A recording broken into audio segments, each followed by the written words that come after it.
हाल ही में अतिशी जब दिल्ली की मुख्यमंत्री बनी तो दो नाम उनके साथ बार बार दोहराए गए। पहला नाम था शीला दीक्षित का और दूसरा सुषमा स्वराज का। फिर जब पूर्व प्रधानमंत्री मनमोहन सिंह का देहांत हुआ तो एक बार फिर से सुर्खियों में जो नाम छाने लगा वो था सुषमा स्वराज का, क्योंकि सुषमा स्वराज और प्रधानमंत्री मनमोहन सिंह के बीच लोकसभा में हुई शायरी की जुगलबंदी आज तक लोकप्रिय है। लेकिन आप सोच रहे होंगे कि आखिर हम आज सुषमा स्वराज की बात क्यों कर रहे हैं।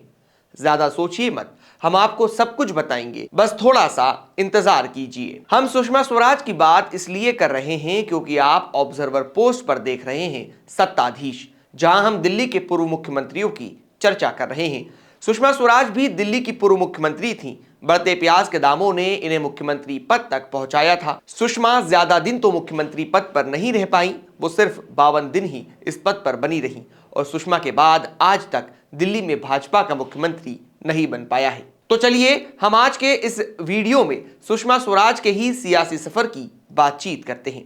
जनता पार्टी के राष्ट्रीय अध्यक्ष चंद्रशेखर अपने दफ्तर में बैठकर एक लड़की की बात सुन रहे थे।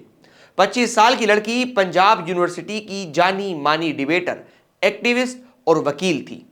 लेकिन अब ये स्टूडेंट नहीं बल्कि हरियाणा की देवीलाल सरकार में मंत्री थी।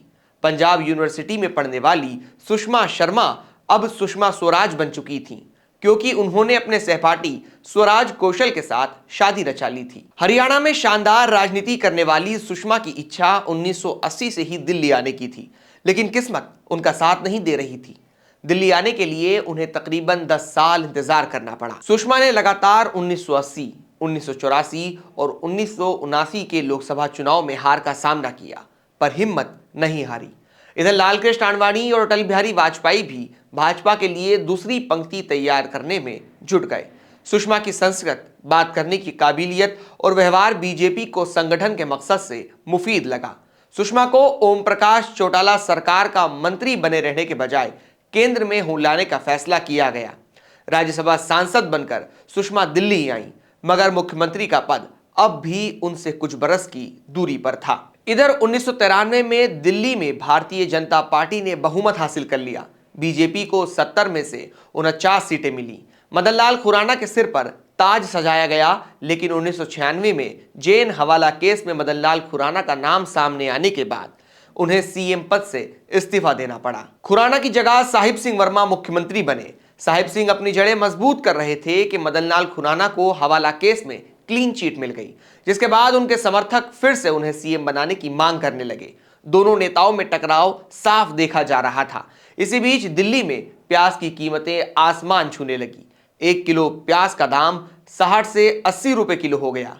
इसे लेकर विपक्ष लगातार हमलावर था। इस सब के बीच 10 अक्टूबर 1998 को मुख्यमंत्री साहिब सिंह वर्मा के इस्तीफे की खबर जोर पकड़ने लगी। पंत मार्ग स्थित दिल्ली बीजेपी दफ्तर में पार्टी के राष्ट्रीय अध्यक्ष शशिकांत कुशाभाऊ ठाकरे लगातार मीटिंग कर रहे थे। ठाकरे साहिब के समर्थकों को भरोसा दिला रहे थे कि कुछ नहीं बदलेगा, मगर दिल्ली में बीजेपी की हालत लगातार बदल रही थी। 2 महीने बाद चुनाव होने थे, प्याज महंगी हो रही थी, लोगों में गुस्सा बढ़ रहा था। खुराना का गुट दबाव बना रहा था कि उन्हें दोबारा मुख्यमंत्री बनाया जाए। ये तमाम परेशानियां लेकर तत्कालीन भाजपा अध्यक्ष प्रधानमंत्री अटल बिहारी वाजपेयी के आवास पर पहुंचे, जहां एक बैठक हुई। बैठक में मुख्यमंत्री साहिब सिंह वर्मा को तलब किया गया।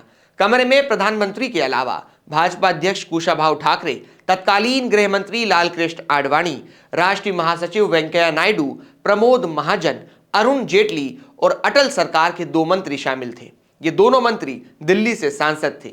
एक का नाम था सुषमा स्वराज और दूसरा मदन लाल खुराना। इस बैठक में 2 फैसले लिए गए। पहला, साहिब सिंह वर्मा को जाना होगा और अटल सरकार में उन्हें सेटल कर दिया जाएगा। दूसरा, शीला दीक्षित की कार्ड के तौर पर बीजेपी को भी कोई महिला चेहरा आगे करना होगा। मौके को देखते हुए अरुण जेटली ने फौरन सुषमा स्वराज का नाम आगे बढ़ा दिया। अटल आडवाणी के आदेश का सुषमा इनकार नहीं कर पाई और उन्हें दिल्ली का मुख्यमंत्री बनाने का फैसला किया गया।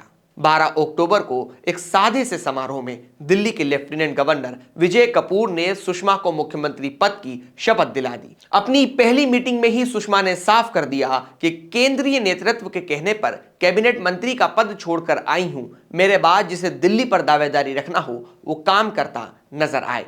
बतौर दिल्ली की मुख्यमंत्री सुषमा स्वराज के पास वक्त और रास्ते दोनों कम थे। आचार संहिता लगने में कुछ हफ्ते बाकी थे। सबसे पहले मुख्यमंत्री ने प्याज की समस्या को सुलझाने का जिम्मा उठाया, गोदामों पर छापे मारे, वेन से सप्लाई शुरू की। फिर उन्होंने लॉ एंड ऑर्डर के मुद्दे पर आलोचना झेलती सरकार की छवि सुधारने के लिए रात में पुलिस थानों और चौकियों का औचक निरीक्षण शुरू किया। मौके पर अधिकारी गायब मिलते तो अधिकारियों की झिड़की भी होती, मगर सुषमा यहां ज्यादा कुछ नहीं कर सकती थी। Delhi police home minister Advani को रिपोर्ट करती थी। लेकिन इन रात की गश्त के दौरान मीडिया में सुषमा का एक बयान काफी मकबूल हुआ था।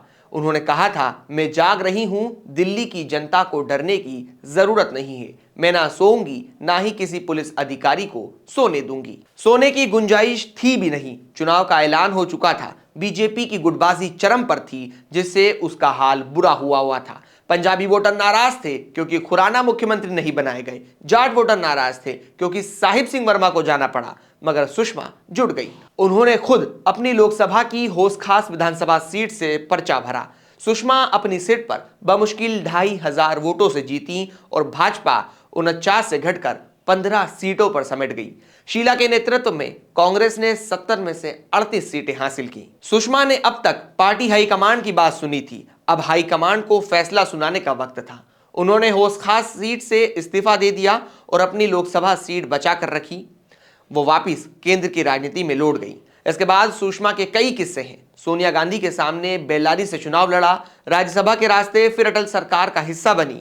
मनमोहन सिंह के शासनकाल में नेता प्रतिपक्ष का पद संभाला। 2013 में मोदी की जगह आडवाणी के साथ खड़ी रही, मोदी सरकार का हिस्सा बनी। 2019 में स्वास्थ्य के चलते चुनाव नहीं लड़ने का फैसला किया।